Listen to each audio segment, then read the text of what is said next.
Wala nang maraming paligoy-ligoy pa, diretso sa punto na. Maiksi lang ang komentaryo, pero diretso sa punto. Maraming kuro-kuro, may tiwali, may totoo.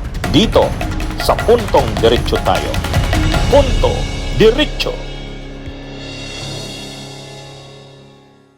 Nag-speech na naman, nag-privilege speech na naman si Marcoleta sa Senado. Ang topic niya na naman, notaryo ni Gutesa. Ano na ba yan? Wala nang katapusan yung issue na yan.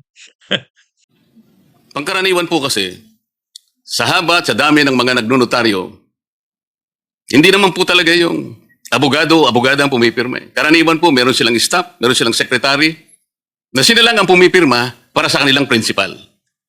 Palagay ko po ito, Mr. President, ay pangkaraniwan ang nangyayari. Ang biro nga po ngayon yung notarial services na nangyayari sa ating bansa already transitioned into a cottage industry. Tama po ba yung observation, Mr. President? In practice po, maaaring ang sabihin na nangyayari yan. Pero hindi pa rin, sabihin na nating legal. In other words, yung pagde-delegate ng notarial services sa isang staff is against the law. At according to our clerk, our court administrator, merong isinasagawang spot checking. Sino? Ang executive judge, Ang executive judge ng Maynila. ng Maynila para madetermina kung talagang maayos yung dokumento, yung notarial registry ng mga notary, yung mga commission, notarial commissions. Kaya ko po binibigyan ng emphasis ito, Mr. President. Yung kahalagahan po ng kanyang sworn statement, kahit na po yung ating chair ng Blue Ribbon Committee, paulit-ulit niyang sinabi na yung relevance ng testimony ni Gutesa na ginawa sa harap mismo ng committee ay nananatiling valid sapagkat pinanumpaan niya before the committee. Ngunit, ang nakakabagabag nga po, Mr. President, bakit pinipilit na ibaling sa isang bagay na hindi naman yun ang punto ng pinag-uusapan? Naging moot and academic na po, ngunit pilit na ibinabalik. At ang nangyari nga po, sa takot ng Gutesa siguro, na siya po ay kakasuhan ng perjury, kakasuhan ng falsification, wala naman po siyang kinalaman at wala siyang kapasidad para gawin yun. Unang-una, wala po siyang motibo. Ang totoo po niyan, ako lamang po ang nagsabi sa kanya, ipanotaryo mo yan, Mr. Gutesa, kasi hindi man kita kilala eh. Parang karagdagang assurance lang sa akin na yung kanyang statement ay talagang ginawa niya ng buong-buo sa kanyang sarili. Kahit na wala yun, tatanggapin ko naman yun eh. Sasabihin ko lang, o sige, kung talagang buo ang loob mo, Mr. President, sinabi ko po sa kanya, pumunta ka ron. Buo ang loob mo, at totoo lahat ang sinabi mo, pumunta ka doon. Ganun nga po yung ginawa niya. Sa makapid, ang akin pong gustong ipunto, kahit wala yung notaryo eh. Bakit po doon nila pilit? Doon nila pinipilit na ibaling ang pinag-uusapan. Para lamang po, para lang makaiwas, para ilihis, para linlangin ng maraming Pilipino. Ito po yung nakakalungkot dito. Si Gutesa po, nilagay niya sa panganib ang kanyang buhay at ang buhay ng kanyang pamilya. Gutesa has nothing to gain. Gutesa has everything to lose. Siguro po, sa kanyang puso, inisip niya, inasahan niya, natutulungan siya ng Estado na proteksyonan mo lang siya. Dahil sa kanyang ginawa, para matulungan ang Estado, i-prosecute kung sino talaga ang may kasalanan sa malaganap at kasuklam-suklam na iskandal na ginawa ng mga taong kasangkot dito. O ngayon, mga kabunyog, mga kababayan, itong si Marcoleta naman, nag-privilege speech na naman sa Senado. Sa privilege speech niya sa Senado, ano siya? Ang topic niya na naman, ang subject niya na naman, Marcoleta, yung notaryo. Ang sinasabi ni Marcoleta doon sa privilege speech niya, si Gutesa daw ay biktima ng mga peking nagnunotaryo. Pero hindi siya involved sa pagpipeke, siya pa nga ang biktima. So sabi ni Marcoleta, bakit daw ngayon parang ang parurusahan pa sa nangyaring yun ay si Gutesa. Samantalang siya nga daw ay biktima. O yun ang sinasabi ni Marcoleta.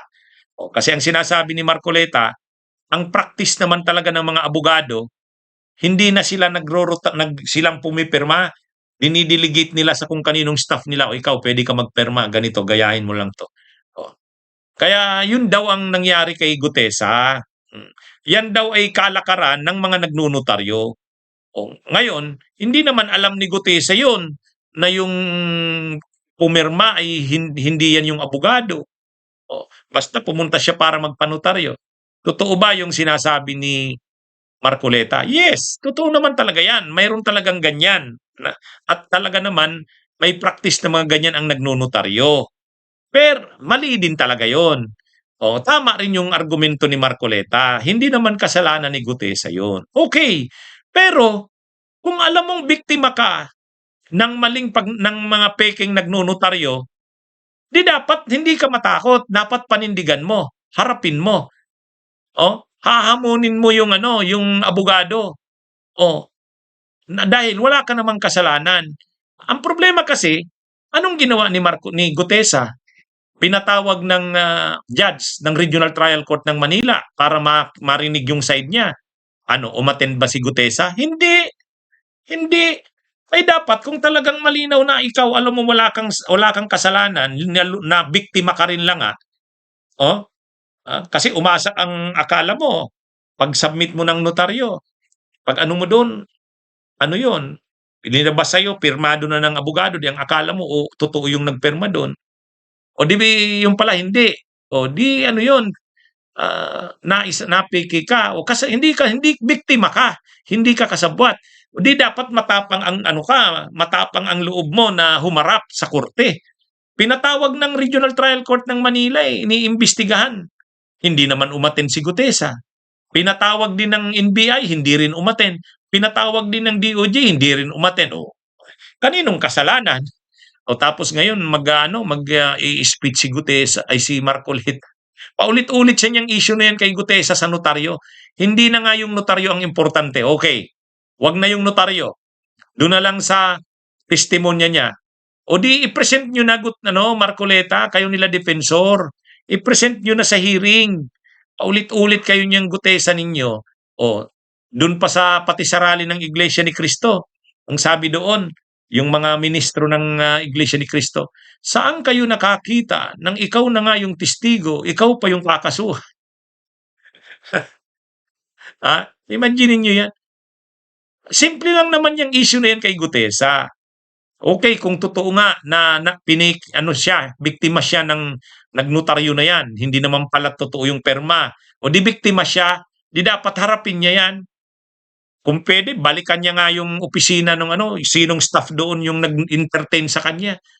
Oh, ano yun? Magpasama siya sa NBI, puntahan niya yun. Yung staff na yun. Oh, dinapahiya ngayon yung abogado. Oh, pangalawa, nag-attend dapat siya sa hearing na sinagawa ng Regional Trial Court. Kasi nag-imbestiga yung RTC, yung judge. Kaya ang conclusion ng judge, ano yun? Totoo, piniki. Tapos imbestigahan si Gutesa. O ngayon, paano mo maiimbestigahan si Gutesa? Hindi naman nag-a-appear. Di dapat sana mag-appear siya. Pakita niya na na hindi siya involved diyan sa pandaraya, pamimiki ng notaryo. Siya pa nga ang biktima. O ganun dapat. At okay, sige, itabi na yan tungkol sa notaryo. Yung papanindigan niya na lang yung sinabi niya. Di dapat ngayon nandiyan na si Saldico. Pareho sila ng sinasabi, di dapat maglakas loob na nga siya ngayon. Mayroon ng hindi na lang siya ang nagsasalita niyan. O di dapat na siya, maglakas loob na siyang magsalita palalo. Lumitaw na siya. Ay bakit kasi hindi pinapalitaw nila Marcoleta sa kanila defensor? Ang sinasabi nila, hindi rin daw nila alam kung nasaan, sabi ni Marcoleta. Sino namang maniniwala sa ganun? Saka dapat gagawin nila ang lahat, maiproduce si Gutesa para yung testimonya nito ay talagang lumabas. Gusto nilang makasuhan si Romualdez. Sino ang testigo kay Romualdez? Si Saldico.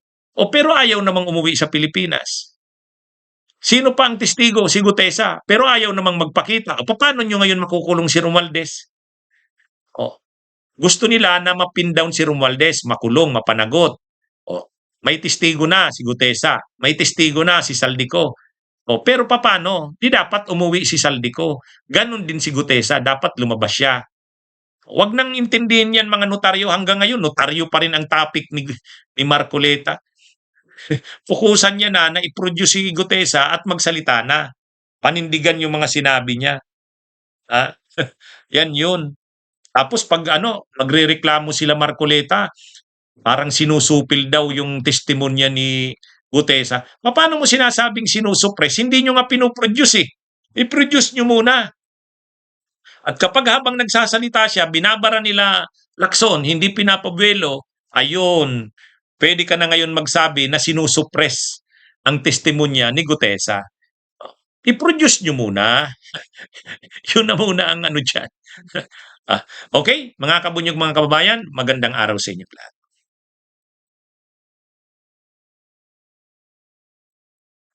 Bunyog, bunyog, halikan na kasama ka. Bunyog, kapag buklod ay may pag-asa. Luzon, Visayas, Mindanao, isa ang pananaw. Sa bagong Pilipinas ang bunyog isisigaw. Bunyog.